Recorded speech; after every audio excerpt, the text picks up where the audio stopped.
Assalamualaikum warahmatullahi wabarakatuh. Perkenalkan, nama saya Aisyah Husnatulhasanah dari NIM 220024 dari kelompok 8, mempresentasikan tentang teknik freezeball. Pengertian metode freezeball. Teknik diskusi freezeball merupakan salah satu metode diskusi kelompok. Menurut Rostia 2008, teknik diskusi adalah salah satu teknik belajar mengajar yang dilakukan oleh seorang guru di sekolah. Di dalam diskusi ini, proses interaksi antara dua atau lebih individu yang terlibat saling tukar-menukar pengalaman, informasi, mencegahnya masalah. Dapat terjadinya juga semua siswa aktif, tidak ada yang sebagai pendengar saja. Menurut Rostia, mengajar dengan teknik diskusi akan mengkondisikan kelas sebagai berikut. Yang pertama, kelas dibagi menjadi beberapa kelompok.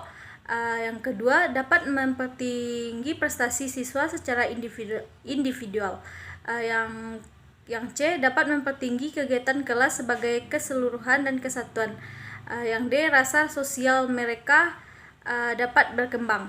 Pelaksanaan metode freezeball. Sebelum pelaksanaan metode ini ada beberapa hal yang perlu dilakukan.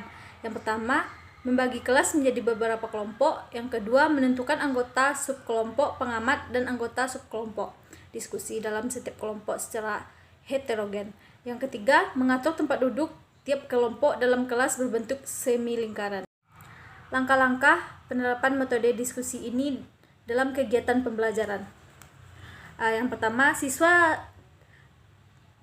dalam setiap kelompok mengambil posisi tempat duduk sesuai dengan pembagian kelompok yang telah ditentukan. Yang B, menentukan ketua kelompok dalam setiap subkelompok diskusi. Yang C, guru membagi LKS dalam setiap kelompok, yaitu untuk subkelompok diskusi dan untuk setiap siswa dalam subkelompok pengamat. Yang D, siswa dalam subkelompok diskusi mendiskusikan dengan mengerjakan LKS. Yang C, siswa dalam subkelompok pengamat pendengar mengamati serta mencatat hal-hal yang berkaitan dengan materi yang sedang diskusi oleh subkelompok diskusi. Ada beberapa penelitian ilmiah, yaitu Samani menyatakan metode freezeball merupakan jenis metode diskusi yang diterapkan dengan cara membentuk suatu kelompok yang dipimpin oleh moderator guna mengambil suatu kesimpulan dari kegiatan diskusi. Dan menurut Surjadi, peserta dalam subkelompok pengamat yang duduk melingkar subkelompok diskusi menjadi pengamat observer serta melakukan kegiatan mencatat. Setelah selesai, seluruh peserta menganalisis dan mendiskusikan lebih mendalam, misalnya alasan, tujuan, hal yang bersangkut paut dengan sikap setuju atau menentang. Setiap peserta diberikan kesempatan untuk mengemukakan analisisnya, sementara subkelompok diskusi mendiskusikan masalah. Kelompok pendengar yang ingin menyumbangkan pikiran dapat masuk duduk menempati kursi kosong.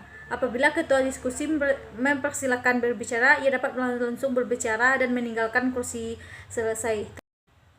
Dalam diskusi kelompok ini, antara siswa satu mengajar siswa yang lain ketika para siswa tahu bahwa mereka harus mengajar apa yang mereka pelajari kepada siswa lainnya.